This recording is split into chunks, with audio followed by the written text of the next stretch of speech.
Hello everyone. आज की class में हम लोग पढ़ने वाले हैं एनआईओएस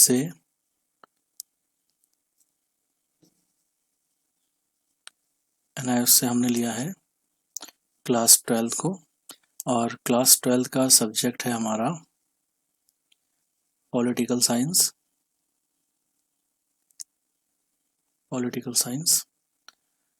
और इस पॉलिटिकल साइंस से हमने लिया है chapter number 10। Okay, and chapter number 10 है जिसका नाम है, इंग्लिश में अगर हम कहें तो नाम है यूनियन एग्जीक्यूटिव, और अगर हम इसी को अगर हिंदी में कहेंगे तो ये आपकी हो जाएगी संघीय कार्यपालिका। ठीक,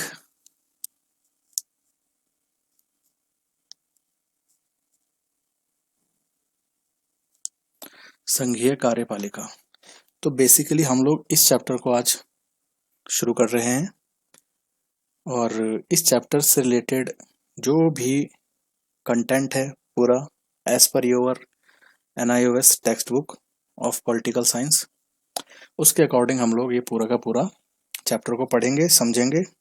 और मैं आप सभी को विश्वास दिलाता हूँ कि अभी तक यदि आपको ये चैप्टर बहुत डिफिकल्ट लगता आ रहा है तो इस क्लास के बाद ऐसा आपका डाउट नहीं रहेगा कुछ भी इस चैप्टर को लेकर के।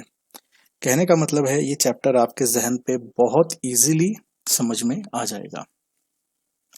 चैप्टर को स्टार्ट करेंगे, क्लास को शुरू करेंगे, दो मेन बातें हम यहाँ पर समझेंगे रिगार्डिंग दिस चैप्टर कि ये दोनों लैंग्वेज में होगा, हिंदी वाली लैंग्वेज में भी और इंग्लिश वाली लैंग्वेज में भी, बिकॉज इससे दोनों मीडियम के स्टूडेंट्स को बेनिफिट हो सके। ओके, तो स्टार्ट करेंगे अपना चैप्टर जिसका नाम हमने अभी आपको बताया, हिंदी में है संघीय कार्यपालिका। संघीय कार्यपालिका, ओके, और ये है आपका चैप्टर नंबर 10। ओके, तो इसको हम अब समझ रहे हैं, चैप्टर नंबर 10 मैंने आपको बता दिया है। तो आइए चैप्टर को अब हम स्टार्ट करते हैं, समझना शुरू करते हैं। आप सभी से मैं एक सवाल पूछता हूँ, कुछ नाम हैं जो आप सभी ने जाने अनजाने इधर उधर न्यूज़ में, अखबारों में या आए दिन आप इन चीज़ों को सुनते रहते होंगे। जैसे कि कुछ नाम हैं, मैं आपके सामने उनको प्रेजेंट करता हूँ। क्या क्या नाम हैं? आप लोग हमेशा सुनते होंगे कि विधायक, सुनते रहते हो कि विधायक, हमारे सामने बहुत सारे बार ये शब्द आता है। हो सकता है आप में से बहुत लोगों को मालूम हो, बट मैं यहाँ पर 0 लेवल से मान के चलूंगा, उस स्टूडेंट के हिसाब से पढ़ाऊंगा जिसको बिल्कुल भी कुछ नहीं मालूम है। आपको मालूम है तो बेस्ट है, आपका एक बार रिवीजन हो जाएगा। ठीक, तो कुछ शब्दों की मैं यहाँ पर बात कर रहा हूँ, कुछ पदों की बात कर रहा हूँ जो आए दिन हम लोग सुनते रहते हैं। जैसे विधायक हो गया, सांसद हो गया, लोकसभा हो गई,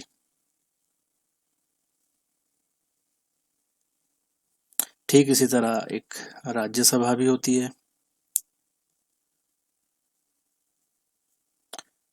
ठीक इसी तरह हम विधानसभा का नाम भी हमने कहीं ना कहीं सुना होगा, देखी भी होगी, आपके स्टेट में, आपके राज्य में जरूर होगी, है ना। इसी तरह से हम लोग प्रधानमंत्री का भी जिक्र सुनते हैं, और ठीक इसी तरह हम लोग सुनते हैं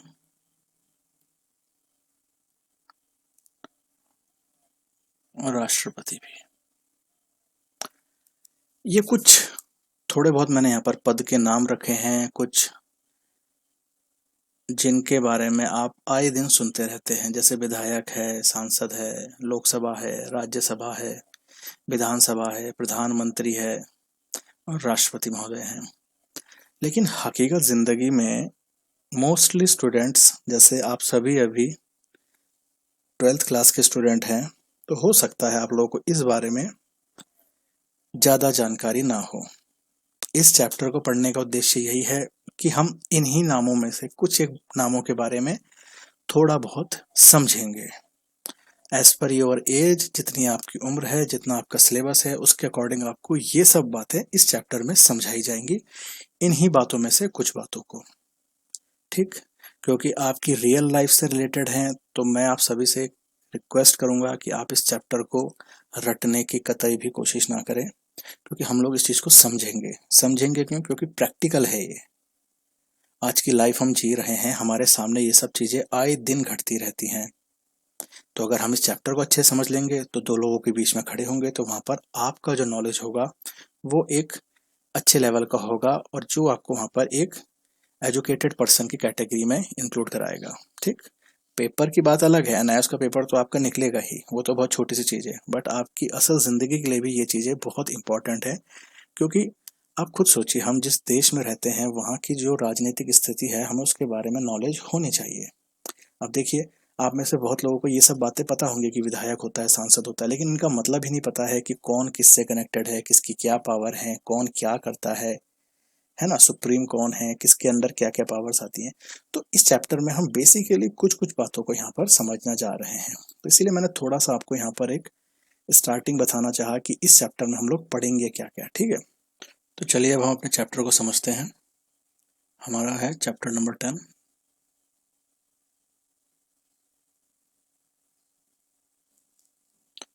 यूनियन एग्जीक्यूटिव।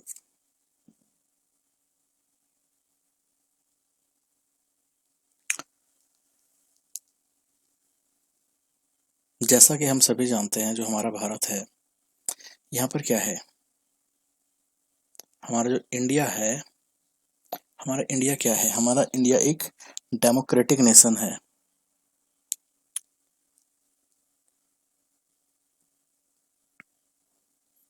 डेमोक्रेटिक नेशन, ये वर्ड आप लोगों के सामने कई बार आता होगा, डेमोक्रेसी, डेमोक्रेटिक, है ना।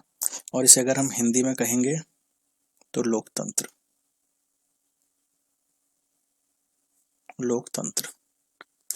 ठीक, तो हमारा भारत क्या है, एक लोकतांत्रिक देश है। अब इस लोकतंत्र का मतलब क्या है, देखो, इसे समझने के लिए आप पहले एक चीज समझो।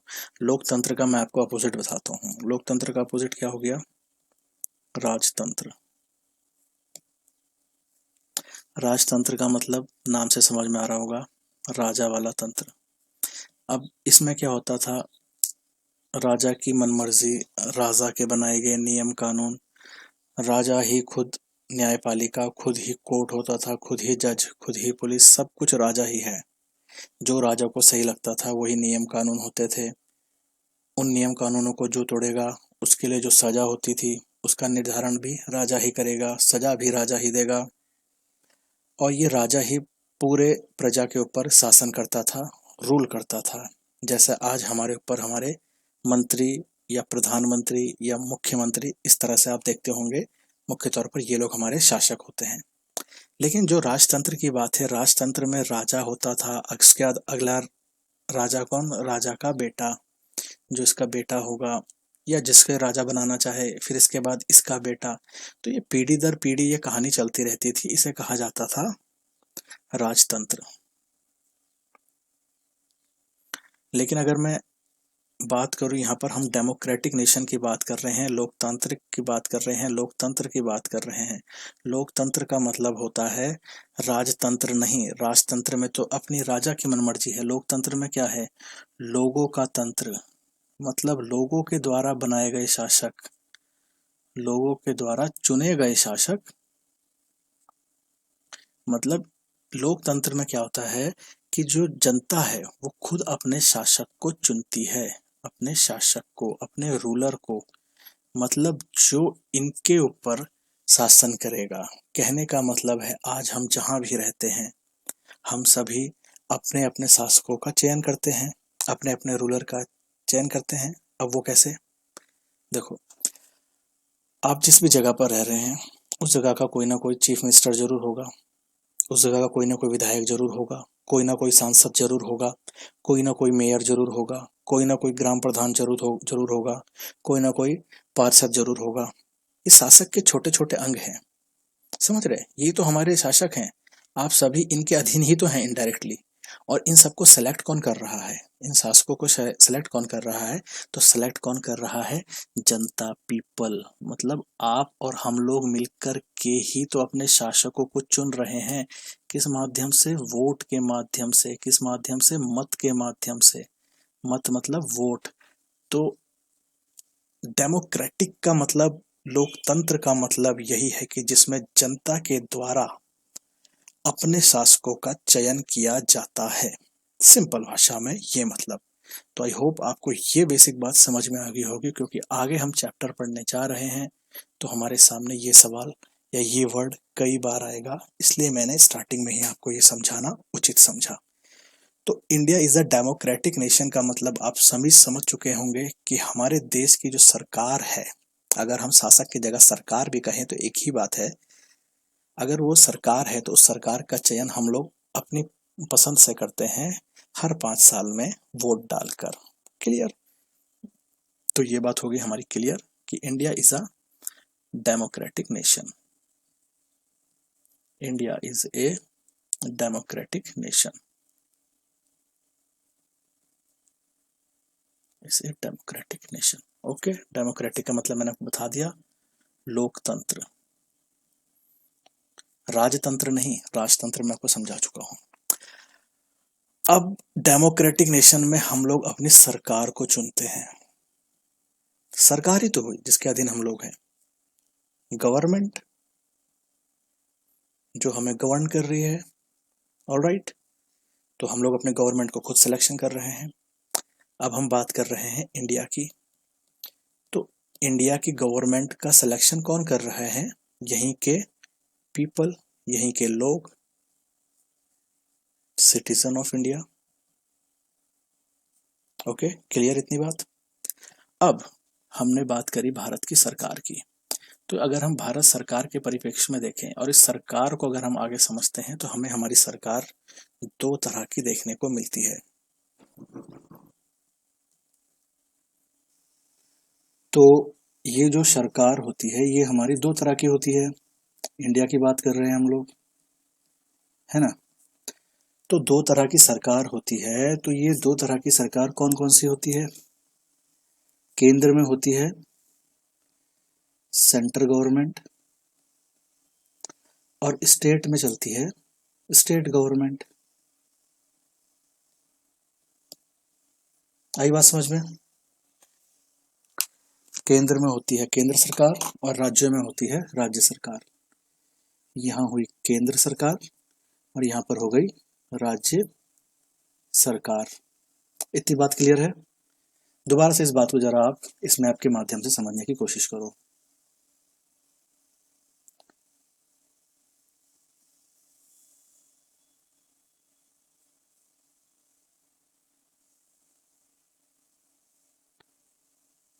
जैसा कि आप सभी के सामने एक भारत का मानचित्र है, एक भारत का नक्शा है आपके सामने। यहाँ देखिए हिमाचल प्रदेश है, यहाँ जम्मू कश्मीर है, यहाँ पंजाब है, यहाँ राजस्थान है, उत्तराखंड है, हरियाणा है, दिल्ली है, उत्तर प्रदेश है, बिहार है, सिक्किम, असम है और अरुणाचल प्रदेश।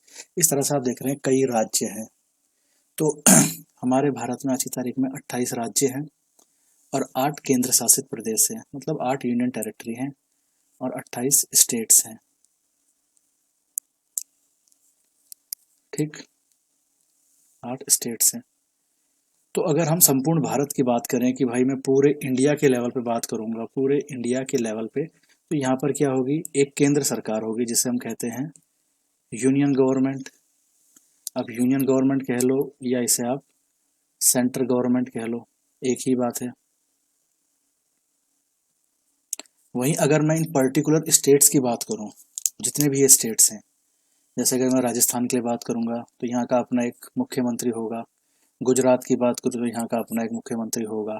उत्तराखंड की बात करूँ तो यहाँ का अपना मुख्यमंत्री होगा, है ना? उत्तर प्रदेश के लिए अपना मुख्यमंत्री, दिल्ली के लिए अपना मुख्यमंत्री। तो कहने का मतलब है ये सब राज्य हैं, जैसे मध्य प्रदेश दिख रहा है, राजस्थान दिख रहा है, गुजरात दिख रहा है, महाराष्ट्र दिख रहा है, तेलंगाना, कर्नाटक, आंध्र प्रदेश।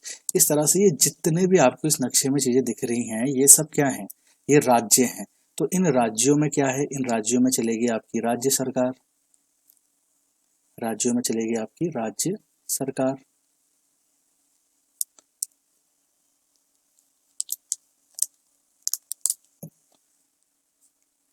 इसे इंग्लिश में कहेंगे स्टेट गवर्नमेंट। और पूरे इंडिया लेवल पे बात करेंगे तो उसको क्या कहेंगे हम, यूनियन गवर्नमेंट। ठीक, ये दो बातें हैं। अब हम बात करेंगे कि यूनियन गवर्नमेंट में क्या क्या चीजें आती हैं। देखो, कोई भी सरकार है, अगर हम लोग इस यूनियन गवर्नमेंट की मतलब केंद्र सरकार की बात करें तो इस केंद्र सरकार के 3 अंग होते हैं। क्या होते हैं, 3 अंग आप कह सकते हैं। ठीक है, अब ये 3 अंग कौन कौन से होते हैं। पहला होता है लेजिस्लेटिव, दूसरा होता है एग्जीक्यूटिव,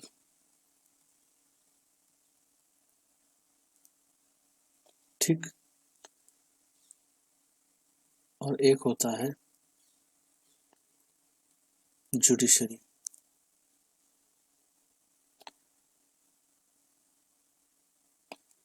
अब आपके सामने यहाँ पर 3 शब्द आ गए कि भाई एक लेजिस्लेटिव है, एक एग्जीक्यूटिव है, एक जुडिशरी है।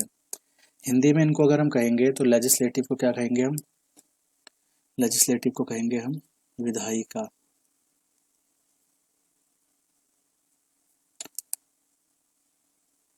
एग्जीक्यूटिव को कहेंगे तो कार्यपालिका। जुडिशरी को कहेंगे तो न्यायपालिका।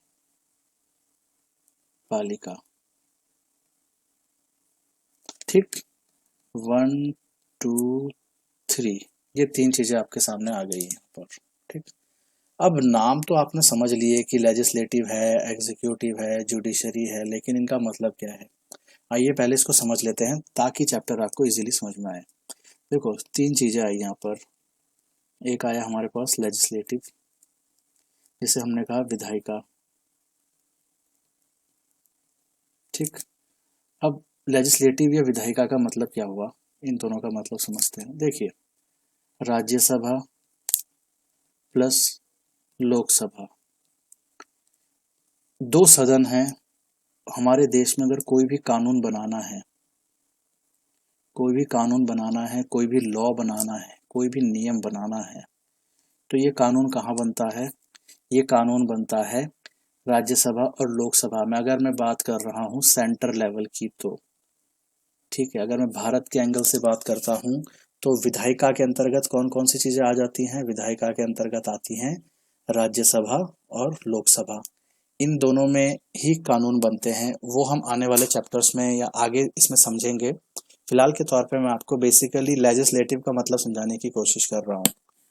ठीक, तो राज्यसभा और लोकसभा में कानून बनता है, और बाद में जब ये कानून बन जाता है तो ये कानून को एक प्रोसेस के माध्यम से पूरे भारत पे लागू कर दिया जाता है। ठीक है, तो लेजिस्लेटिव का मतलब क्या हुआ, विधायिका, जहां पर कानून वगैरह बनते हैं। अब इस कानून के बनने के बाद की प्रक्रिया क्या है, एग्जीक्यूटिव। क्या है, एग्जीक्यूटिव, जिसे कहा जाएगा कार्यपालिका हिंदी में। अब इसका काम क्या है, इसका काम है एनफोर्स, मतलब अमल, इस कानून को लागू कराना। इसको जो ये कानून यहाँ पर विधायिका ने तो कोई नियम कानून बना दिया, अब उसको एग्जीक्यूट करने का काम किसका है, कार्यपालिका का, ये इसको लागू करवाती है। ठीक, फिर इसके बाद आती है आपकी जुडिशरी। जुडिशरी क्या करती है, जिसे हमने कहा न्यायपालिका। न्यायपालिका, न्यायपालिका क्या करती है भाई, न्यायपालिका आपको दंड या सजा देती है अगर आप इन कानूनों का उल्लंघन करते हैं तो। सिंपल, अभी कम शब्दों में इतना ही समझो। ठीक, तो हमने 3 चीजें देख ली कि भाई एक विधायिका है, एक कार्यपालिका है, एक न्यायपालिका है। विधायिका कानून बना रही है, कार्यपालिका उस कानून को अमल में ला रही है, और न्यायपालिका उस कानून को एक तरह से कानूनी रूप दे रही है। यदि कोई उस कानून को तोड़ेगा तो उसके प्रति उस पर कार्रवाई की जाएगी। तो ये तीन चीजें हो गई, जिसे हमने लेजिस्लेटिव, एग्जीक्यूटिव और जुडिशरी कहा। अब विधायिका तो आप समझ गए, इसमें राज्यसभा और लोकसभा है केंद्र के स्तर पर, और अगर मैं स्टेट में बात करूं, स्टेट लेवल पे, तो यहाँ पर आपकी विधानसभाएं और विधान परिषद आ जाती हैं।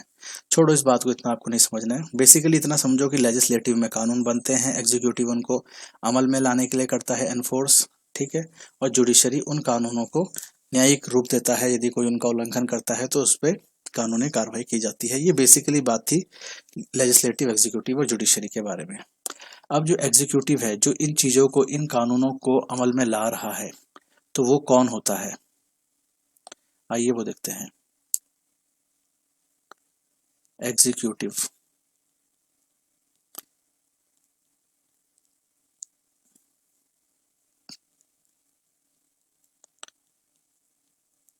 कार्यपालिका। कोई भी कानून बनता है, जैसे मैंने आपको बताया, विधायिका कानून बनाती है, उस कानून पे अंतिम रूप से जो एक मुहर लगती है, जो मुहर लगती है, उस मुहर का मेन कौन होता है, हमारे राष्ट्रपति महोदय। मतलब विधानसभा, या आप विधानसभा तो आपके स्टेट लेवल पे हो गई, वहां पर गवर्नर का काम होता है, लेकिन हम यहाँ केंद्र या सेंट्रल लेवल पे बात कर रहे हैं। तो जैसे मानो विधानसभा ने कानून बनाया, अभी मैं राज्य की बात समझाता हूँ आपको। अगर विधानसभा ने कोई कानून बनाया, तो इसके बाद जिस जिस प्रदेश में विधान परिषद भी है, तो ये भी समझ लो, क्योंकि आजकल कम ही जगह हैं जहाँ पर विधान परिषदें हैं। तो अगर मैं स्टेट लेवल पे कोई कानून बनाने की बात कर रहा हूँ, तो स्टेट पे भी आपकी विधायिका है, ठीक है।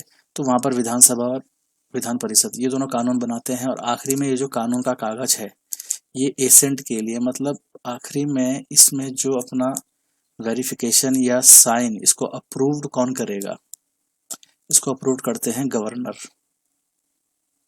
ठीक, जिसको आप राज्यपाल के नाम से जानते हैं। तो राज्यपाल इस कानून के ऊपर अपना सिग्नेचर करके इस कानून को एक पूरा लीगल रूप दे देते हैं, ठीक। अब हम केंद्र स्तर पर बात करें, तो केंद्र में क्या हुआ, लोकसभा ने कानून बनाया, ठीक है, फिर उसके बाद हो गया राज्यसभा के पास, ठीक। अंतिम रूप से जब इसको आपने कानून की शक्ल देनी होती है, किसी भी कानून को अगर आप बनाना चाह रहे हैं, तो इस पे हस्ताक्षर किसके होते हैं अंतिम रूप से। जैसे मैंने आपको अभी स्टेट के लेवल पे तो मैंने गवर्नर के बारे में बता दिया आपको, राज्यपाल के बारे में, बट मैं अगर सेंट्रल लेवल के या यूनियन लेवल के बारे में बात करूं, कि पूरे भारत के लेवल पर, तो उसमें अंतिम रूप से हस्ताक्षर कौन करते हैं, हमारे राष्ट्रपति महोदय, ठीक है, जिसे कहते हैं हमारे प्रेसिडेंट। तो प्रेसिडेंट का हस्ताक्षर बेहद महत्वपूर्ण है किसी भी कानून को एक अंतिम रूप देने से। हालांकि ये कानून तभी कानून माना जाता है, उससे पहले ये बिल कहलाता है। अभी जब तक इसमें राष्ट्रपति महोदय के हस्ताक्षर नहीं है, ये बिल है, या जिसको आप विधेयक कहते हैं हिंदी में। कोई भी नया कानून बनाने की पहल की जाती है अगर लोकसभा या राज्यसभा में, तो दोनों हाउसेस से उसको पास होना पड़ता है, उस पे वोटिंग चलती है, और बाद में वो बन जाता है कानून। और उस पे कानून की शक्ल तब दी जाती है जब उस वाले बिल पर, उस कागज के ऊपर जब राष्ट्रपति महोदय अपने हस्ताक्षर कर देते हैं, तो वो एक कानून विधिवत रूप से कहलाया जाता है। तो राष्ट्रपति महोदय ही एक तरह से आपके कानून को एग्जीक्यूट कर दे रहे हैं, उन्होंने ही उस कानून को लागू करने की, कार्यपालिका का जो मैंने आपको बताया था काम, कि उस कानून को अमल में लाना, उसको एनफोर्स में लाना, तो यहाँ पर एनफोर्स में लाने का काम, या उस कानून को अमल में लाने का काम कौन कर रहे हैं, राष्ट्रपति महोदय।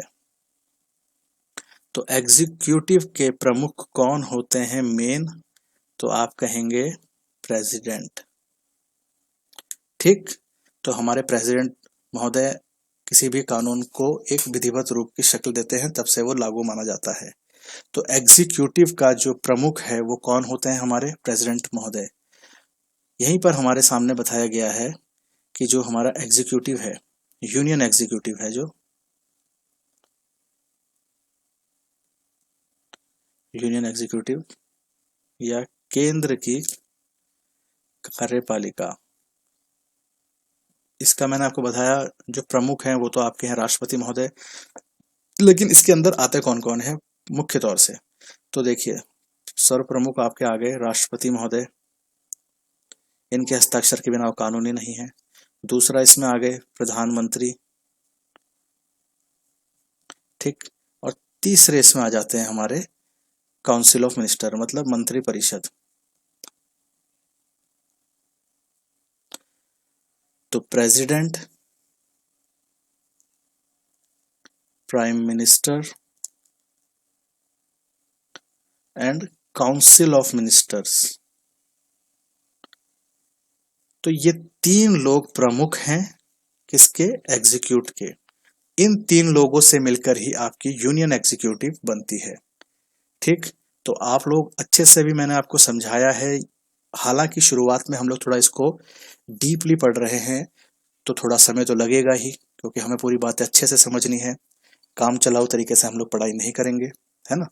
तो हमने क्या समझा कि हमारे भारत में जो केंद्र सरकार है उसके या यूनियन गवर्नमेंट के तीन ऑर्गन हैं, तीन अंग हमने समझे। कौन कौन से बताया मैंने आपको, एक मैंने आपको बताया आपका लेजिस्लेटिव, दूसरा मैंने आपको बताया एग्जीक्यूटिव, और तीसरा मैंने आपको बताया जुडिशरी। तो लेजिस्लेटिव, एग्जीक्यूटिव, जुडिशरी, ये तीन चीजें थी। इन तीनों से ही मिलकर के आपकी यूनियन गवर्नमेंट बनी है एक तरह से देखा जाए। और लेजिस्लेटिव में मैंने आपको बताया कि यहाँ पर कोई भी कानून बनाने की प्रक्रिया शुरू की जाती है जिसमें राज्यसभा और आपकी लोकसभा आ जाती है, ठीक है। और जो एग्जीक्यूटिव है, एग्जीक्यूटिव को यहाँ पर आपके उसमें बताया गया है president, prime minister and council of ministers. इन तीनों से मिलके बनती है आपकी यूनियन एग्जीक्यूटिव, ठीक है। आई बात समझ में। अब इस चैप्टर में हम लोग क्या पढ़ेंगे, हम इसी एग्जीक्यूटिव को पूरा डेप्थ में अब यहाँ पर हम समझेंगे। यूनियन एग्जीक्यूटिव को हम अपने इस चैप्टर में समझेंगे। हालांकि आप अभी तक ये समझिए, अभी तक हमने जितना भी पढ़ा है ये एक तरह से फाउंडेशन था इस चैप्टर को समझने का। चैप्टर हमारा अब स्टार्ट हो रहा है, ठीक।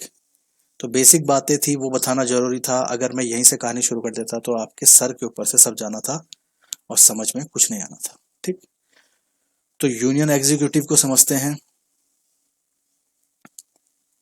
तो यूनियन एग्जीक्यूटिव में मैंने आपको बताया था कि तीन लोग आते हैं, यहीं पर अभी बताया था आपको स्टार्टिंग में। तो प्रेसिडेंट आपके प्रमुख हैं, तो हम प्रेसिडेंट के बारे में पढ़ेंगे अब। मतलब राष्ट्रपति महोदय क्या होते हैं इनके बारे में हम समझेंगे। चलिए राष्ट्रपति महोदय को समझते हैं, इनके बारे में क्या क्या महत्वपूर्ण बातें हैं, ठीक। तो मैंने आपको बताया था कि इंडिया के बारे में, इंडिया में हमारा क्या था, गणतंत्र था, लोकतंत्र था, राजतंत्र नहीं था। याद करेंगे अगर आप तो शुरुआत में बताया था। तो यहाँ पर एक और बात है, आप देखिए, सोवरन।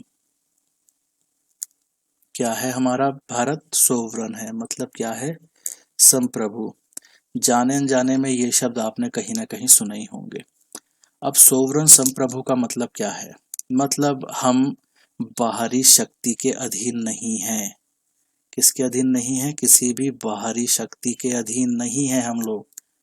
मतलब जो हमारा भारत देश है इसके अंतर्गत जितने भी मामले हैं, जितने भी प्रॉब्लम है, उसका सॉल्यूशन इंडिया खुद करेगा। ऐसा नहीं है कि अमेरिका या चाइना या कोई भी अदर नेशन यहाँ पर आकर के हमारे मैटर में इंटरफेयर करेगा और बोलेगा नहीं नहीं ऐसा मत करो, ऐसा करो, ऐसा मत करो, वैसा करो। तो इसी को कहा जाता है सोवरन संप्रभु। मतलब खुद में खुद के प्रभु हैं भाई हम, हमें बाहर की किसी की शक्ति के अधीन हम नहीं हैं। अब आप सभी याद करेंगे तो 1947 से पहले हम लोग संप्रभु थे। इस बात का जवाब आप खुद सोच के दीजिए कि जब हम अंग्रेजी हुकूमत के अधीन थे, ब्रिटिशर्स के अधीन थे, तो क्या भारत सोवरन था, क्या भारत संप्रभु था? जी नहीं, भारत उस समय संप्रभु नहीं था। ब्रिटिश हुकूमत के अधीन हम थे, ब्रिटिश गवर्नमेंट यहाँ पर चलती थी, ब्रिटिशर्स शासन करते थे। भारत के अंदर जितने भी प्रॉब्लम्स है, जितने भी डिस्प्यूट है, कोई भी रूल्स रेगुलेशन, कोई भी नियम कायदे कानून कुछ भी बनने हैं तो वो कहाँ पर ब्रिटिशर्स डिसाइड कर रहे हैं। वो लोग यहाँ पर आकर शासन कर रहे थे, उन्होंने हमारे को अपना गुलाम बनाया था। ये सभी बातें आप सभी जानते हैं, कभी ना कभी आपने इतिहास थोड़ा बहुत तो पढ़ा ही होगा। ठीक, तो कहने का मतलब ये है कि सोवरन का मतलब क्या है, मैंने आपको समझा दिया। सोवरन का मतलब क्या है, संप्रभु, मतलब खुद में हम अपने मैटर देखेंगे, कोई बाहरी शक्ति के हम अधीन नहीं है। ठीक है, ठीक है भाई, सोवरन है हमारा देश, संप्रभु है, ये तो हमें समझ में आ गया। अब इंडिया को क्या कहा जाता है भाई, रिपब्लिक भी है इंडिया। इंडिया क्या है, रिपब्लिक भी है। अब आप बोलेंगे सर रिपब्लिक क्या क्या मतलब हुआ, है ना, हमारा रिपब्लिक भी है, मतलब हमारा गणतंत्र है। अब इस रिपब्लिक का मैं आपको सीधा सीधा एक मतलब बताऊं तो इसका मतलब ये होता है कि हमारा देश का जो प्रमुख है, हमारे देश का जो प्रमुख है, जो सर्वोच्च है, वो कौन होगा, वो वंशानुगत नहीं होगा, मतलब हेरिडेटरी नहीं होगा। अब सर इसका मतलब क्या हुआ, देखो पहले जमाने में मैंने आपको अभी स्टार्टिंग में बताया कि राजा का बेटा राजा, राजा का बेटा अगला राजा, उसका बेटा फिर राजा। तो इस तरह से सिस्टम चलता था रूल्स एंड रेगुलेशन का, और इस सिस्टम को क्या कहा जाता था, इसको कहा जाता था राजतंत्र। लेकिन अब तो गणतंत्र है, जनता का तंत्र है।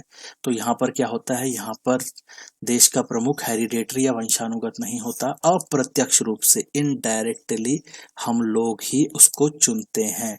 और हमारे देश का प्रमुख इनडायरेक्टली होता है और वो नहीं होता है, वंशानुगत नहीं होता है।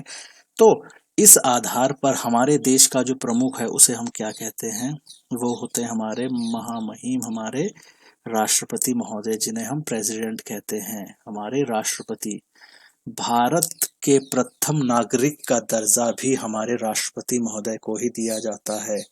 मतलब प्रथम नागरिक, प्रथम नागरिक का दर्जा किसको दिया जाता है, भारत के राष्ट्रपति को, ये बात याद रखिएगा आप। ठीक, और इनकी जो वाइफ होंगी वो भारत की प्रथम महिला मानी जाती हैं, प्रथम महिला। अब आप कहेंगे कि फर्स्ट महिला भी तो कितने सारे राष्ट्रपति चेंज हुए होंगे, तो किसको फर्स्ट कहेंगे, देखो ऐसा नहीं है। अभी प्रेजेंटली आप देखे जाए तो हमारे देश के, पूरे भारत के अगर हम बात करें सन 2021 के परिप्रेक्ष्य में, तो हमारे देश के सबसे पहले नागरिक किसे हम किसे कहेंगे, तो वो हमारे प्रेसिडेंट होंगे। वो पद की बात हो रही है, जो उस समय है वही है उस समय भारत के प्रथम नागरिक। और उसी तरह से जो उनकी वाइफ हैं वो प्रथम महिला कही जाती हैं भारत की। ठीक है, तो रिपब्लिक का मतलब ये हुआ कि जो देश का प्रमुख है, अब देश का प्रमुख हमारे कौन होते हैं, हमारे राष्ट्रपति महोदय। ठीक है, जितने भी इंटरनेशनल समझौते होते हैं, कोई भी नियम कानून बनते हैं, तो उसमें अंतिम रूप से मोहर किसकी लग रही है, राष्ट्रपति महोदय की। हालांकि राष्ट्रपति महोदय को ऐसा कहा जाता है कि वो खाली एक दिखाने के लिए एक पद रख दिया गया है, जबकि वो सारा कार्य किसके कहने पे करते हैं, प्रधानमंत्री। और प्रधानमंत्री किसके कहने पे कार्य करते हैं, अपनी मंत्रिपरिषद के। वो हम आगे समझेंगे, उन सब बातों को मैं यहाँ पर खोलूंगा तो चैप्टर बहुत आपके लिए हौच पौच हो जाएगा और कंफ्यूजन क्रिएट करेगा। ठीक है, तो हमारे देश के जो प्रमुख हैं वो आप समझिए राष्ट्रपति महोदय। अन्य देशों के साथ हमारी डील्स होती हैं, एग्रीमेंट होते हैं, संधि होती हैं, ट्रीटी होती हैं, कोई भी हम समझौता करते हैं तो उस कागज पे हस्ताक्षर किसके होते हैं, हमारे राष्ट्रपति महोदय के। ठीक है, तो राष्ट्रपति एक बहुत बड़ा पद होता है। ठीक है, इस बात को आप नकारे नहीं। और इसी को कहा जाता है रिपब्लिक, गणतंत्र। मतलब देश का जो प्रमुख होगा वो वंशानुगत ना हो करके एक तरह से जनता के द्वारा चुना गया होगा। ठीक है, इतनी बात आई समझ में।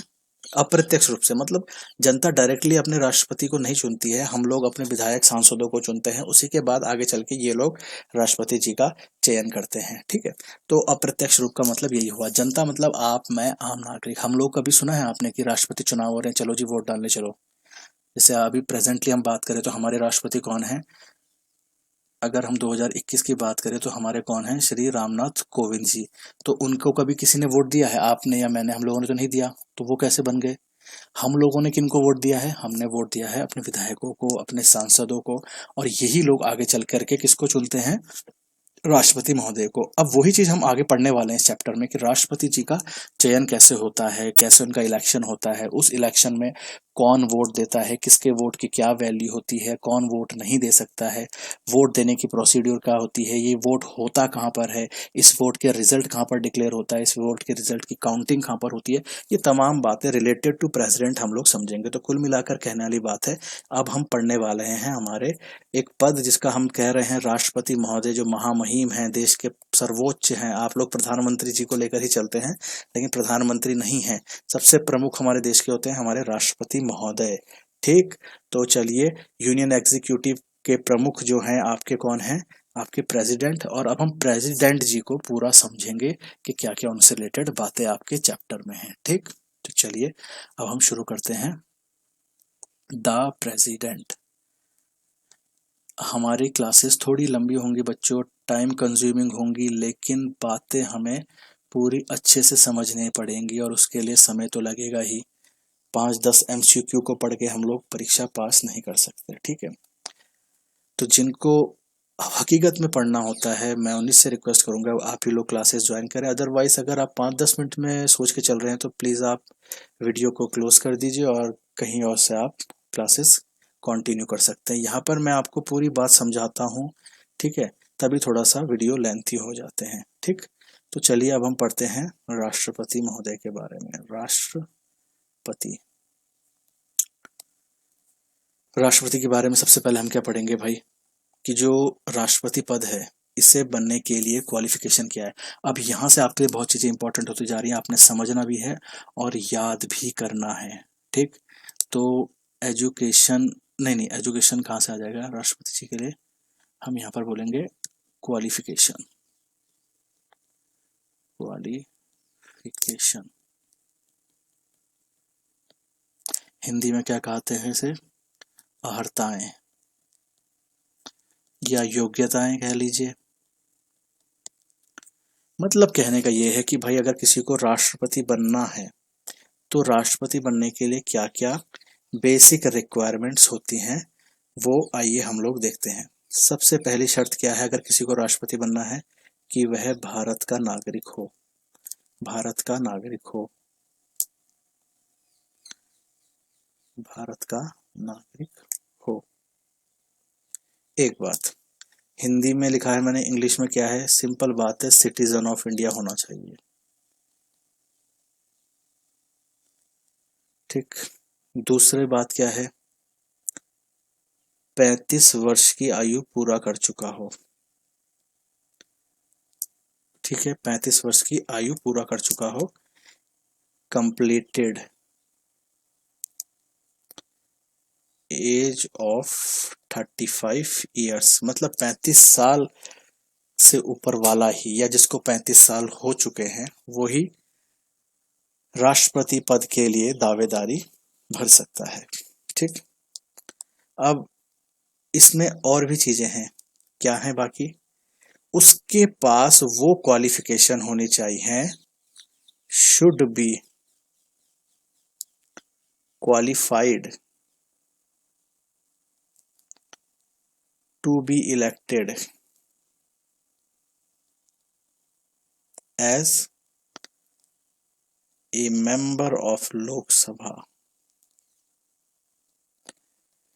देखो, लोकसभा का सदस्य बनने के लिए, जिसे हम लोग सांसद कहते हैं, सांसद बनने के लिए जो जो रिक्वायरमेंट्स चाहिए वो सब रिक्वायरमेंट्स या वो सब क्वालिफिकेशन भी एक राष्ट्रपति बनने के लिए आपके पास होने चाहिए।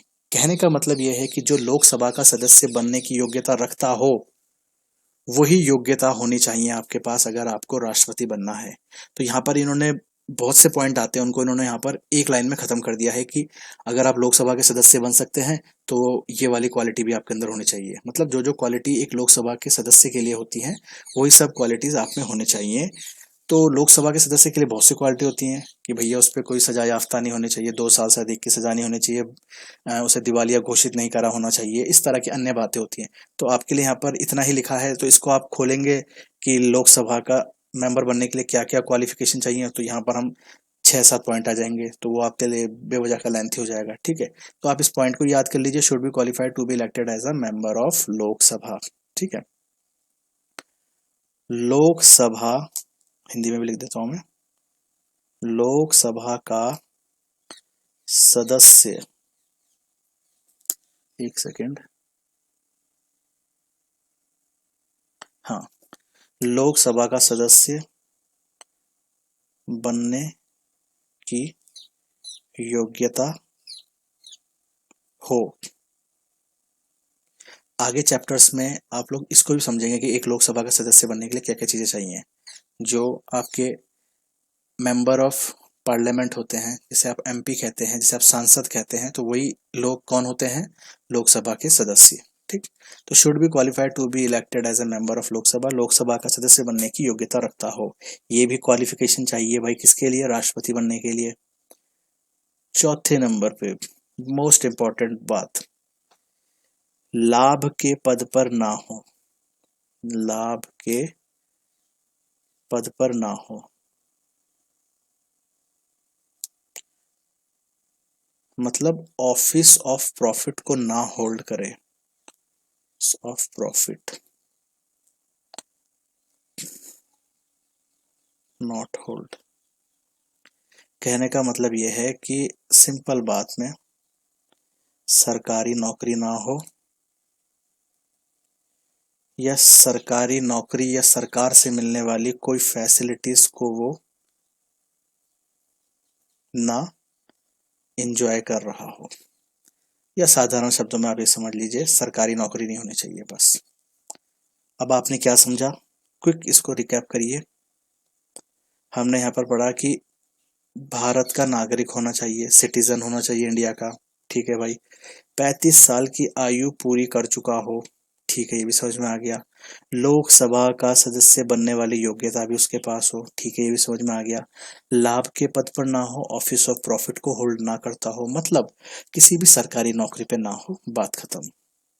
अब यहाँ पर थोड़ा सा इसको समझाया गया है कि ऑफिस ऑफ प्रॉफिट के अंदर, क्योंकि लिखा जाता है कि सरकारी नौकरी या सरकार से मिलने वाले कोई भी बेनिफिट, तो यहाँ पर इन्होंने क्लियर करा है ऑफिस ऑफ प्रॉफिट के अंदर केवल हम वही ले रहे हैं कि कोई गवर्नमेंट सर्वेंट ना हो, वो उसकी किसी सरकारी नौकरी पे ना हो पहले से, क्योंकि अगर वो सरकारी नौकरी पे है तो वो राष्ट्रपति नहीं बन सकता है।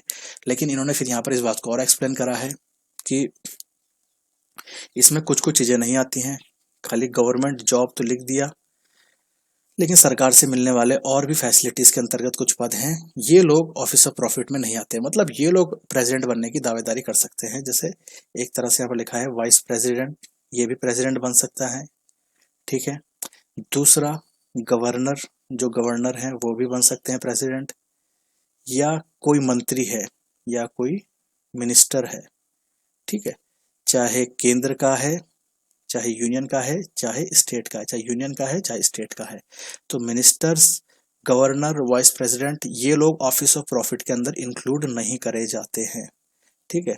हालांकि यहाँ पर लिखा रहता है ऑफिस ऑफ प्रॉफिट का मतलब कि सरकारी नौकरी या सरकार से मिलने वाले कोई भी लाभ का आप फायदा उठाते हैं तो आप ऑफिस ऑफ प्रॉफिट के अंतर्गत आते हैं, बट इन सबको यहाँ पर एक तरह से आप कह सकते हैं कि बात को घुमाने की कोशिश की गई है और आपको यहाँ पर बेनिफिट दिया गया है कि वाइस प्रेसिडेंट है, गवर्नर है, मिनिस्टर हैं, ये लोग ऑफिस ऑफ प्रॉफिट में नहीं कहलाए जाते हैं, ये लोग राष्ट्रपति बनने की दावेदारी एक तरह से कर सकते हैं।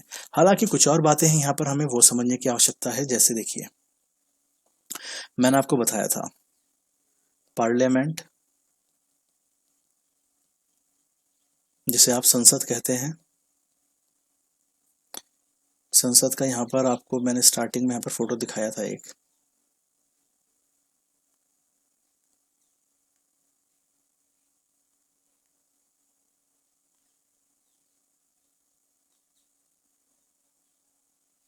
ये देखिए, ये बिल्डिंग आप देख रहे हैं, आप सभी अच्छी तरह से देख लीजिए, यही है भारत की संसद, जिसे आप कहते हैं पार्लियामेंट। क्या कहते हैं, पार्लियामेंट। यहीं पर आपके नियम, कायदे, कानून बनाए जाते हैं पूरे भारत के लिए, ठीक है। और इस पार्लियामेंट के अंदर क्या आ जाती है आपकी, लोकसभा, राज्यसभा, प्रेसिडेंट, जब भी हम पार्लियामेंट की बात करते हैं तो पार्लियामेंट से मतलब ये नहीं होता खाली ये बिल्डिंग बता दीजिए ये है पार्लियामेंट, है ना, नहीं। पार्लियामेंट के अंदर आती है आपकी लोकसभा, राज्यसभा और प्रेसिडेंट महोदय। तो देखिए लोकसभा राज्यसभा में आपको थोड़ा सा दिखाता हूँ। ये देखिए आपने ऐसा कमरा आए दिन अपनी टीवीज में न्यूज में आप देखते रहते होंगे कि यहाँ पर आपके एक बैठे रहते हैं इस जगह पर, यहाँ पर इस कुर्सी में, और यहाँ पर ये सारे मेंबर्स बैठे रहते हैं। ये देख रहे हैं, ये सब सदस्य हैं जो ये देख रहे हैं आप, ये नीचे इतने सारे लोग बैठे हुए हैं ये राउंड राउंड करके।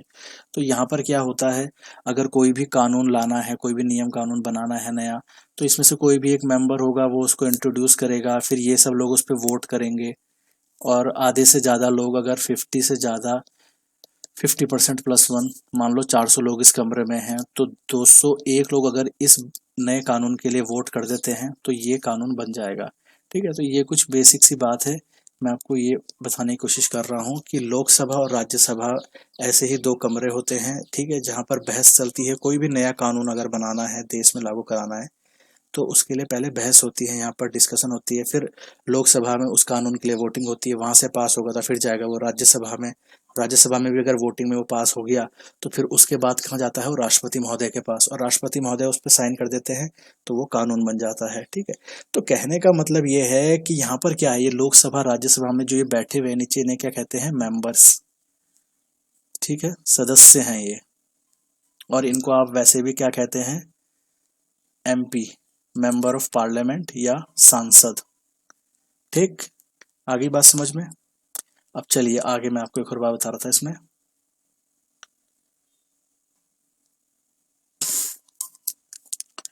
अगर कोई राष्ट्रपति बनने के लिए कह रहा है, या ध्यान समझिएगा, हम प्रेसिडेंट को ही पढ़ रहे हैं। अगर कोई प्रेसिडेंट बन रहा है या कोई प्रेसिडेंट पद के लिए दावेदारी कर रहा है, और कोई प्रेसिडेंट बन गया लेकिन वो मेंबर है, अभी मैंने आपको बताया ना किसका मेंबर, लोकसभा, राज्यसभा या स्टेट की जो हमारी विधानसभाएं होती हैं। क्या होती हैं, स्टेट की विधानसभाएं। तो अगर कोई यहाँ का मेंबर है, मतलब लोकसभा राज्यसभा के जो मेंबर होते हैं उनको क्या कहता जाता है, मेंबर ऑफ पार्लियामेंट। उनको हम कहते हैं मेंबर ऑफ पार्लियामेंट, हिंदी में सांसद। ठीक, और जो स्टेट की विधानसभाएं होती हैं, यहाँ जो विधायक होते हैं, इनको हम क्या कहते हैं, MLA, member of legislative assembly. ये यही लोग हैं जो मैंने अभी आपको एक बड़ा सा कमरा नहीं दिखाया था, यहाँ पर बहुत सारे लोग बैठे रहते हैं ऐसे ऐसे राउंड टेबल करके, कई सारे लोग बैठे हुए हैं, और यहाँ पर एक कुर्सी लगी रहती है, यहाँ पर कौन बैठते हैं, आपके सभापति महोदय, है ना, और ये सब लोग ऐसे ऐसे करके बैठे रहते हैं, है ना। ये किसी भी नए कानून को रिलेटेड या कोई भी मुद्दा है उस पर बहस यहीं करते हैं, सरकार से सवाल यहीं पर पूछते हैं, तो इस तरह से बैठे रहते हैं। और ये कमरा अगर सेंटर में है तो ये लोकसभा और राज्यसभा है, और जो ये लोग बैठे हुए हैं, अगर ये लोकसभा और राज्यसभा के मेंबर्स हैं, अगर यहाँ जो ये बैठे ना, ये सभी देख रहे हो आप, ये मैं ब्लैक कलर से करता हूँ, ये जो येलो येलो मैंने गोले बना रखे हैं बहुत सारे, ये सब लोग क्या हैं, ये सब लोग ही तो आपके मेंबर्स हैं। ये सब क्या है, ये मेंबर्स हैं, ये सारे के सारे। तो इन्हें क्या कहा जाएगा, अगर सेंटर लेवल पे हैं तो इन्हें आप कहेंगे MP, क्या कहेंगे, सांसद, जो दिल्ली में बैठते हैं।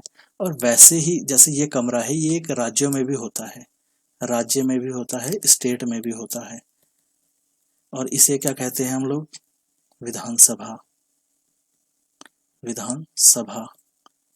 ठीक है, इंग्लिश में आप इसे कहते हैं यहाँ के लोगों को MLA, हिंदी में आप कहते हैं विधायक।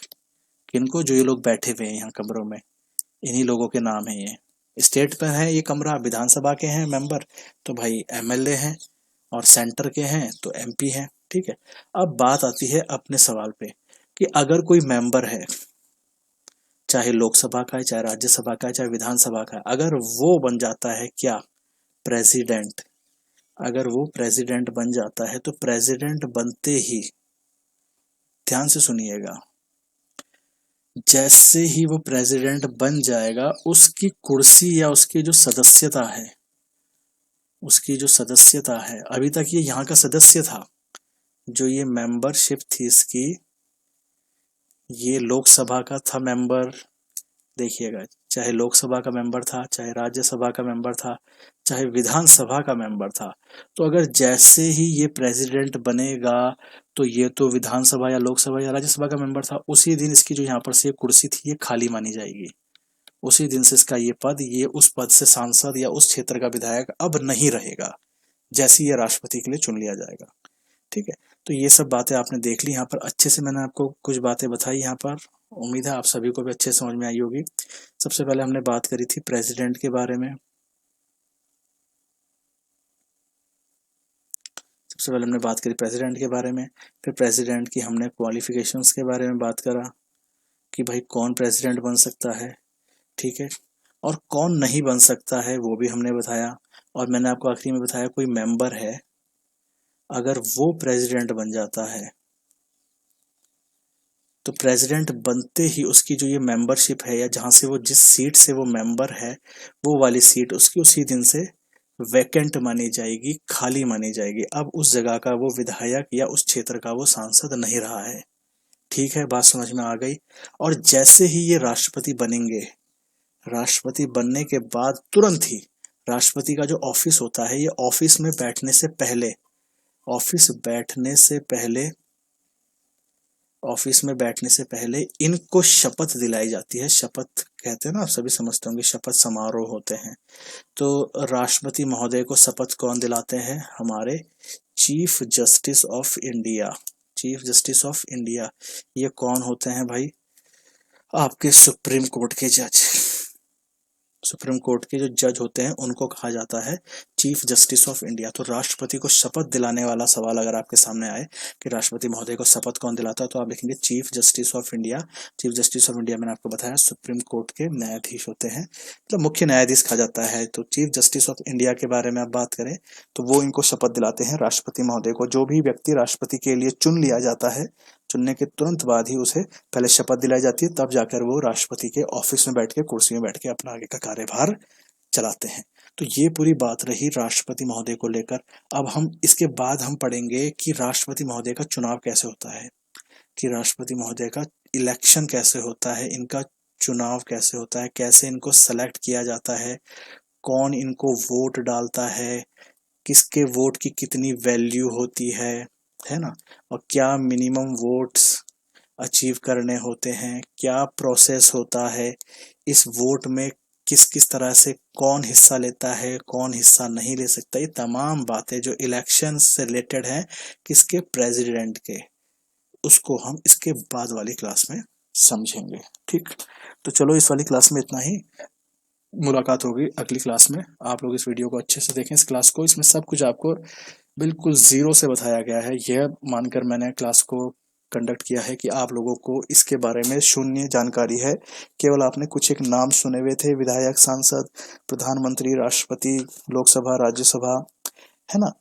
तो इसी के आधार पर मैंने ये क्लास बनाने की कोशिश करी ताकि आप लोगों को इजीली समझ में आ जाए। ठीक है, और इसके बाद अगर आप अपनी बुक उठाएंगे तो आपको एक भी ऐसी लाइन नहीं होगी जो आपको समझ में ना आए। ठीक है, तो चलिए मिलते हैं अगली क्लास में।